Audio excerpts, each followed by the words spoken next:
All right. Good to see everybody. Happy to be 3-0 and proud of our team for taking what we talked about all week to heart and preparing for an environment that could be hostile and at times was. But we were prepared for the worst case scenario from a crowd noise standpoint, and like I told them, nothing will be louder than it was in the indoor last week, and that proved to be the case because I don't know how many snaps we had, but there was a lot of snaps, and we had no penalties on offense. I think that's a great tribute to their preparation. I'd like to thank our fans and families of our players that traveled to the game. It was great to see so much red make the road trip, and I know that's hard to do, particularly when you're having to stay overnight after a game or travel home late in the evening, so we appreciate it.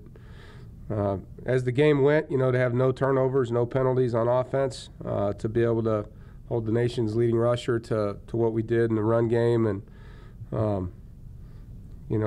play a lot of guys, not just the guys we planned on playing, but guys that got in because of injury.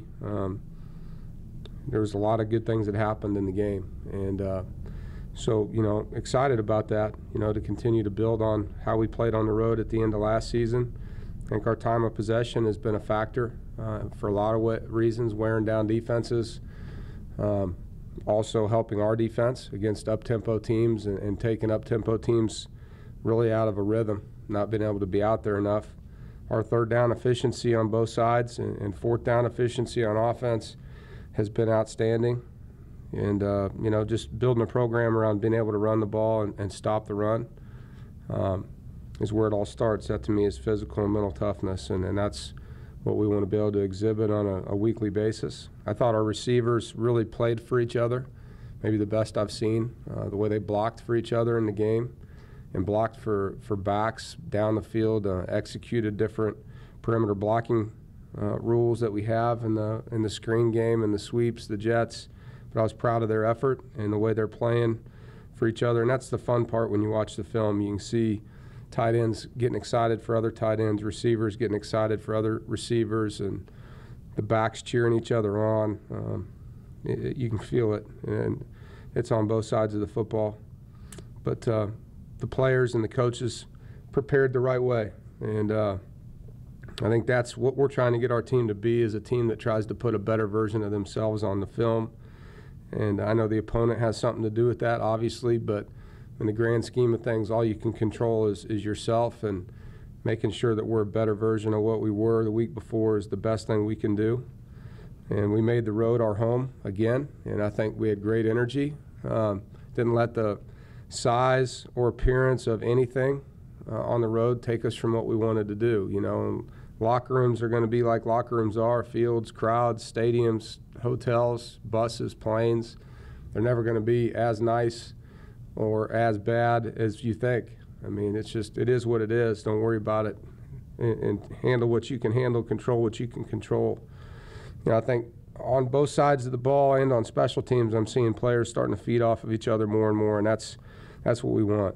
The passion of the game, the respect of the game. I was proud of our punter. A.J. Cole had 4 punts inside the 20. None of them were touchbacks.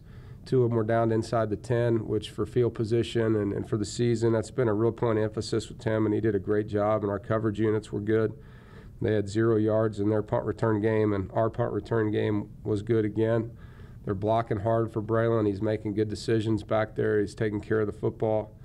He's doing things after contact that's setting up our offense from a field position standpoint. And Kyle Bambard, barely missed a long field goal and followed it up with a make, and both of those were good kicks. So I'm glad he got his first one on the board and get that monkey off his back. Playing a South Alabama team, moving on to them this week in their stadium, which I've been one other time. I played in the bowl game down there, and so have a little familiar, understand what it's going to be like. But the town of Mobile really supported the bowl when I was there. I mean, they packed it in when we played in the bowl game when I was at Northern. So expecting a good crowd. I know they're good football fans. As a team, they just had a great victory on the road at San Diego State in overtime against a well-coached team. I think Rocky Long at San Diego State is one of the best coaches in college football, and he always has his team ready to play, and for them to be able to go on the road, and they were down 17-3, and to come back and win says a lot about the kids. I got to know Coach Jones a little bit when I was at Northern Illinois. They visited our bowl practices every day when he was really starting that program. And he's a great coach. He was an excellent high school coach. And watching his football team, they play hard. They're sound. They do a lot of different things on defense. You know, they're in different fronts. They're bringing different blitzes. They'll challenge you with different coverage looks, press coverage, cover 2, cover 3. You know, on offense, their quarterback had a really good game last week, and you know, he was off a little bit in the first couple games, but they've really benefited from what happened at UAB. You know, UAB's decision last year has really helped South Alabama's program. I mean, they've got maybe their best players on their team from a productive standpoint on offense are from there. And their top 2 receivers, their tight end, their quarterback are all from UAB, and they're all playing well. And so, you know, what happened down there has helped his program, and, you know, is what it is. And I'm happy those kids are getting a chance to play the game. Offense for them is up-tempo. They run up-tempo offense. Their offensive coordinator, by the way, also came from UAB. So, you know, it's kind of interesting how that worked out. But the passing attack with their transfer quarterback, Clements, does a nice job. You know, they'll have a lot of run plays where he can throw the ball outside. And they have a great speed receiver. It's averaging like 23 yards a catch, and had 3 deep balls that he caught on Nebraska. Transferred from UAB, from Alabama to UAB, and then UAB to them. So he's bounced around a little bit. But they're really athletic on the O-line. It's probably the best O-line we've seen. Their right tackle, Chris May, they moved over to left tackle during the game last week, hasn't given up a sack in like 400 passes. So it says a lot about him. I mean, it's a pretty impressive stat. Their center, Scelfo's dad's an offensive or a coach in the NFL. You can see he's a coach's son. He's really physical, plays hard, good fundamental player. Their offensive line coach does a good job with their fundamentals. And then Blankenship, who's a transfer from UAB, one of their guards, is also a good player, and they do some nice things with their O-line, you know, fundamentally and schematically. Their defense has done a good job of being opportunistic. They have forced 7 fumbles and have 3 picks, and they've only got 2 sacks, but they're in the backfield pressuring quarterbacks a lot with different blitz looks, and like I'd mentioned, they change it up quite a bit. And their kicker's been very good for them this year. You know, for us, it's just going on the road again, playing another night game, so another long day, sitting in the hotel waiting to play. And this one's even later than last week. I think it's an 8 p.m. kick Central, right? But 8 Eastern, 7 Central. And so we'll wait all day to play again, and I know our guys are excited for the opportunity. You know, we're going to focus on ourselves. You know, our commandment as a team is hard work this week, and outworking not only our opponent but outworking ourselves. And you know, the big thing is preparing for the test. You know, the test of another road game, another night game, back-to-back road games, coming home at 2 or 3 in the morning last week and having to do it over again, and just staying who we are and not letting those things bother us. And you know, having to manage our injuries. Alex Barr didn't play last week and will probably be out again. Hoping to have him back for Louisville, but it's doubtful for this week. Garrett Bradbury is back, so that's good news. He got cleared this past weekend, so I don't know on Bryce Kennedy yet. We should know something by tomorrow, but he's questionable for the game. But you know, getting Garrett back, and you know, having Joe Tooney that can play guard or tackle, having Tyler Jones that can play guard or tackle, and Garrett back, that'll help our depth there. You know, it's a great challenge for our team. You know, they haven't had a team at NC State, you know, win 5 in a row on the road since 1973, they said. It's a long time ago. And so it's a great challenge for our football team to make history with a win on the road, and that's what we're all about. You know, we want to try to do things all the time to raise the bar in our program, and so that'll be a huge emphasis this week is going on the road to do something that hasn't been done. That was well before our players were born, so that'll be something that fires them up, I know. And proud of our guys right now for being 3rd in the country in fewest penalties. That's something that we got to continue to do and harp on, and we'll do so. So with that, open it up for any questions. You touched on the offensive line injuries there. Just what would the plan be? I think you had Jones at tackle by the end of the game with Tooney at guard. And then second, you also commended the team for the rushing and the time of possession. Obviously, your offensive line, even with its state, has been able to help you guys achieve those goals. Well, first, we'll have Tyler Jones and Joe play both spots, and we'll kind of get a feel for what we think is the best way to play them. You know, a little bit depends on we got to look at their personnel and how do we match up best. You know, is it better to have Joe inside or outside, or Tyler inside or outside? Tyler's a very athletic kid, so it does, you know, in some ways make us more athletic than when we have Alex in there.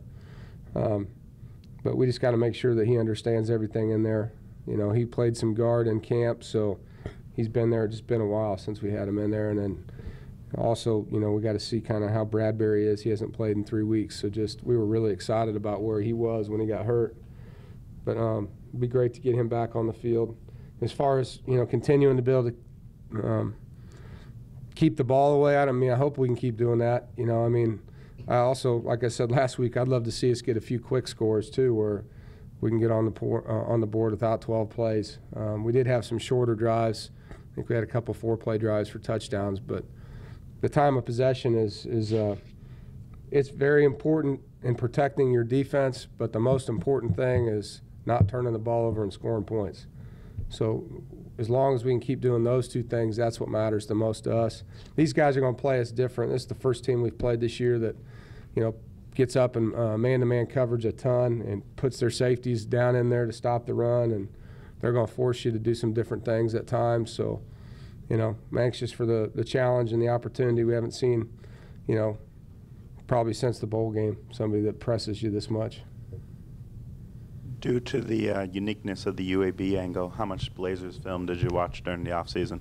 We watched some. I mean, we knew we'd have some games going into this. It'd be different if they were our opener, you know. But we watched some, particularly on their quarterback, just, you know, to see what he was going to be like. And the offensive coordinator coming over, you know, knew that the offense would probably be more like UAB's than it was theirs, with him bringing his QB with him, you know. So we watched enough to have a feel for what we, you know, what we need. The first 4 games we always break down in the spring, so that during spring ball, if there's anything that our offense doesn't do, we can show it to our defense. And then you just kind of follow their reporters throughout the summer to see if there's been any freshmen that showed up or injuries that changed things in their lineup.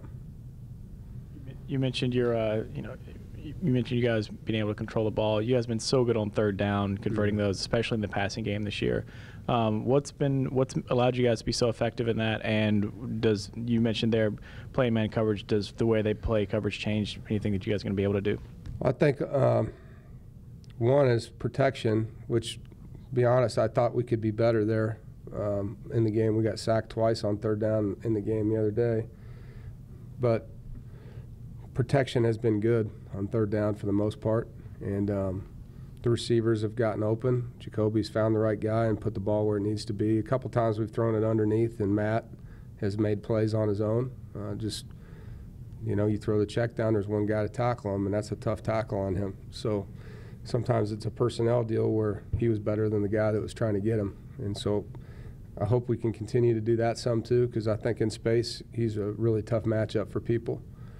As far as how they're going to play us, it starts with protection no matter what on a pass. So we got to be able to have enough people in there to protect, to give Jacoby time, but also get people matched up on guys that we think we can beat, because they're going to be in man-to-man a lot. Coach, you mentioned having played a bowl game down in Alabama. Have you ever recruited the state of Alabama? Yeah. Is that an area you want to expand into? Talk a little bit about the atmosphere and history of players in Alabama. Well, at Northern, Coach Kill before me had recruited Mobile hard, and we had 3 starters in the secondary from Mobile. And so we continued to recruit Mobile hard when I was at Northern, and so we had some pretty good ties there.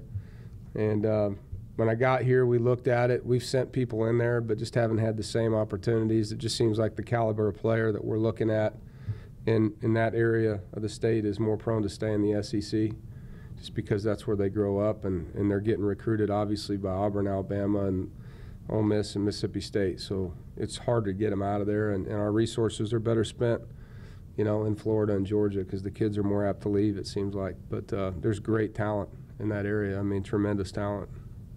Coach, it's obviously not just one thing, but what are the biggest reasons for the recent success on the road? I think just understanding how to prepare more than anything. You know, when you're a team that lets outside things bother you, the road is really difficult. And we learned, I think, just kind of through trial and error, I think sometimes you just have to get beat enough to understand that, hey, if we just do what he's saying.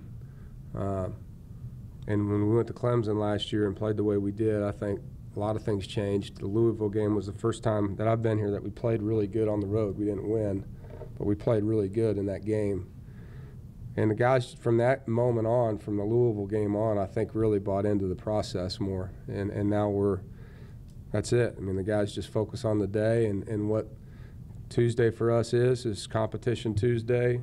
It's full pads, we're cut blocking, we're thudding guys, it's physical, it's first down, second down, and Wednesday is red zone, third down, what we call money down on defense. It's takeaway Wednesday for the defense. I mean, and it's just, that's all we talk about. Thursday is not making mistakes, no repeats, and Friday is our focus, and just not letting anything get inside of what we need to do in the process. And a lot of times when you're not playing well, you tend to look outside and you hear people talking that don't know what's going on inside, and you start listening to the wrong folks.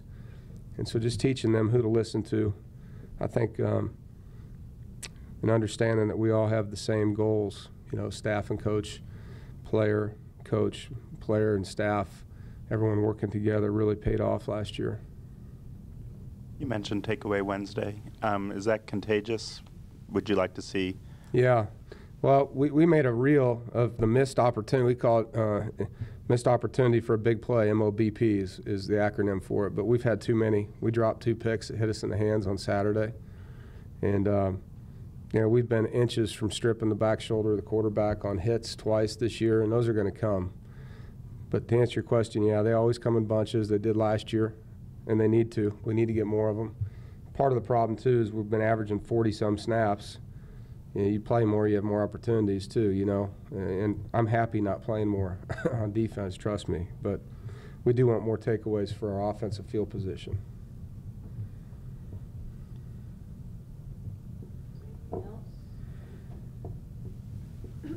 Coach, there's been a lot of chatter about the level of difficulty in this beginning of the season, and how prepared your guys will be when they start facing ACC teams. And what's your opinion on that?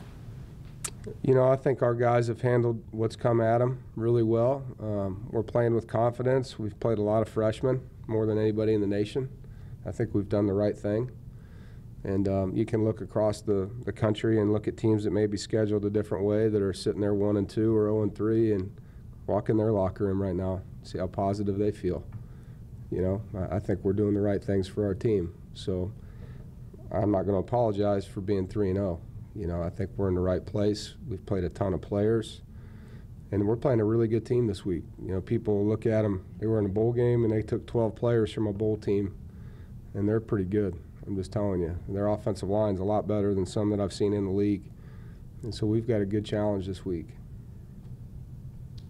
Dave, time of possession's off the charts right now. Third down defense, absolutely outstanding. How much emphasis did you start out this fall just putting on first down on both sides of the ball?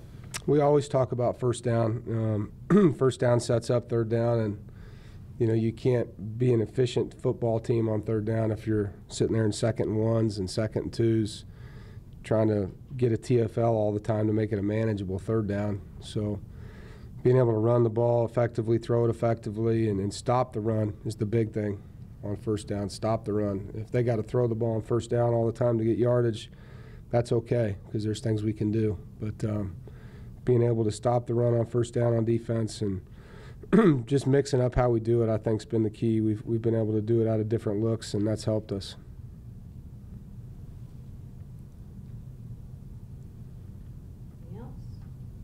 All right, thank you.